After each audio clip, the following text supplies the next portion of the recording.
చదివింది 8వ తరగతి మాత్రమే. కానీ అమెరికాతో సహా 50 దేశాల్లోని బ్యాంకులకు, ప్రముఖ కార్పొరేట్ సంస్థలకి అతను సైబర్ సెక్యూరిటీ సేవలు అందిస్తున్నాడు. 70,000 రూపాయలతో మొదలుపెట్టి తన టీఏసీ సెక్యూరిటీ సంస్థను 1,500 కోట్ల రూపాయల సంస్థగా తీర్చిదిద్దాడు. మనసుకు నచ్చిన పని చేస్తే ఏదైనా సాధించవచ్చు అనే త్రిషత్ అరోరా ఈ విజయం గురించి తను ఏమన్నాడో తెలుసుకుందాం. ఆ స్కూల్లో ఎప్పట్లానే పేరెంట్ టీచర్ సమావేశం జరుగుతుంది. టీచర్లు తక్కిన పిల్లల తల్లిదండ్రులతో కేవలం మార్కులు, హాజరు వరకే మాట్లాడి పంపించేశారు. కానీ త్రిషత్ అమ్మ నాన్నల్ని మాత్రం పక్కకు పిలిచి, మీ వాడికి చదువు చెప్పడం మా వల్ల కాదు, వేరే స్కూల్ చూసుకుంటే మంచిదన్నారు. ఆ తర్వాత త్రిషత్ అమ్మ నాన్నలు ఆ పిల్లాడిని, మీ టీచర్లు ఇలా అంటున్నారు, ఏం చేద్దాం మరి అని అనునయంగానే అడిగారు. ఈ హిస్టరీ, జాగ్రఫీ బట్టి కొట్టడం నా వల్ల కాదు నాన్న, సాఫ్ట్వేర్, హార్డ్వేర్ ఇటువంటివి అయితే నాకు ఇష్టం అని స్పష్టంగా చెప్పాడు అబ్బాయి. ఆ తర్వాత ఆ పిల్లాడు మళ్ళీ స్కూల్కి వెళ్ళలేదు. వద్దనగానే చదువు మాన్పించేశారంటే మా అమ్మ నాన్నలు చదువుకోలేదు అనుకుంటే పొరపాటు. పంజాబ్లోని లూధియానా నా సొంతూరు. మధ్యతరగతి కుటుంబం మాది. నాన్న ట్యాక్స్ కన్సల్టెంట్గా పనిచేసేవారు. తన పనిచేస్తున్న సంస్థ ఆయనకు కంప్యూటర్ ఇచ్చింది.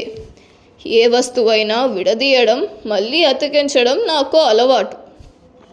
నాన్న లేకుండా చూసి ఎప్పట్లానే దాన్ని విడదీశాను. కానీ తిరిగి అతికించడం నాకు చేత కాలేదు. దాన్ని బాగు చేయడానికని షాప్కి తీసుకువెళ్లారు నాన్న. తోడుగా నన్ను కూడా తీసుకెళ్లారు. షాప్ అతను సమస్య ఏంటో చెప్పి బాగు చేసి ఇచ్చాడు. ఇంటికొచ్చాక మళ్ళీ విప్పాను. ఈసారి కూడా బాగు చేయలేకపోయాను. ఇలా నాన్న నేను షాప్కి వెళ్ళడం చాలాసార్లు జరిగింది. నన్ను తిట్టిన ప్రయోజనం లేదని నాన్న దానికి పాస్వర్డ్ పెట్టేశారు. అప్పటి నుంచి నా దృష్టి అంతా పాస్వర్డ్లు క్రాక్ చేయడం మీదే ఉండేది. అలా నాకు హ్యాకింగ్ పైన ఆసక్తి మొదలైంది. 8వ తరగతి నుండి పరీక్షలు ఎగ్గొట్టి ఇన్ఫర్మేషన్ సెక్యూరిటీస్ పైన వర్క్షాప్కి వెళ్ళాను. ఇవన్నీ చూశాకే టీచర్లు మా అమ్మ నాన్నలతో నాకు చదువు చెప్పడం కష్టమని చెప్పారు. ఆ తర్వాత 10వ తరగతి ఇంటర్ ప్రైవేట్గానే చదివాను. అప్పుడే మా బంధువులు, స్నేహితులు ఎవరికైనా కంప్యూటర్లు పాడైతే నేనే బాగు చేసి ఇచ్చేవాడిని. వాళ్ళిచ్చే 50-100 దాచుకునేవాడిని. పంజాబ్ అగ్రికల్చరల్ యూనివర్సిటీ క్యాంపస్లో టీ తక్కువ ధరకుంటుందని స్నేహితులతో కలిసి అక్కడకు వెళ్ళి టీ తాగేవాడిని.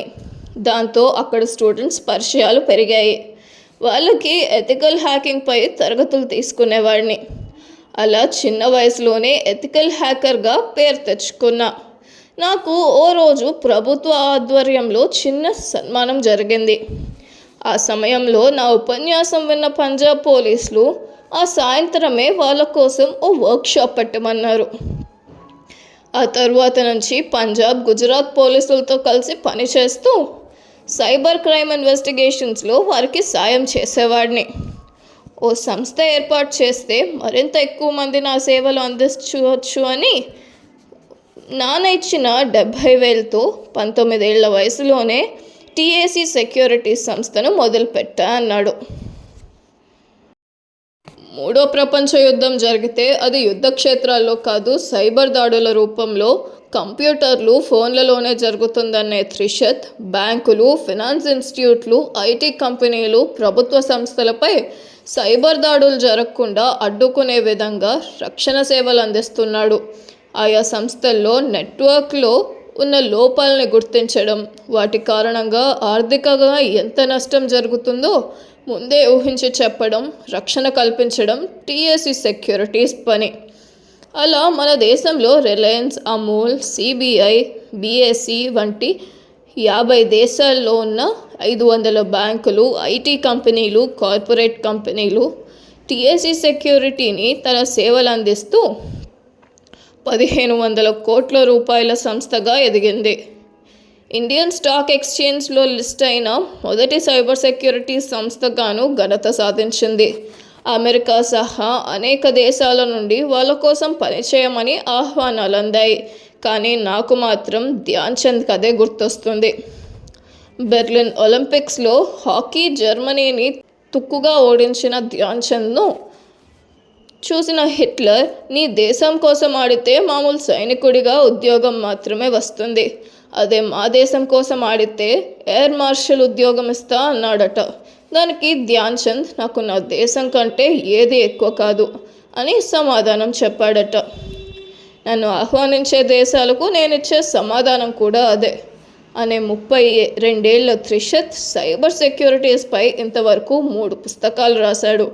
గత ఏడాది హురన్ ధనవంతుల జాబితాలో నిలిచిన త్రిషత్ మనసుకు నచ్చిన పని చేయడమే తన విజయ రహస్యంగా చెప్పాడు.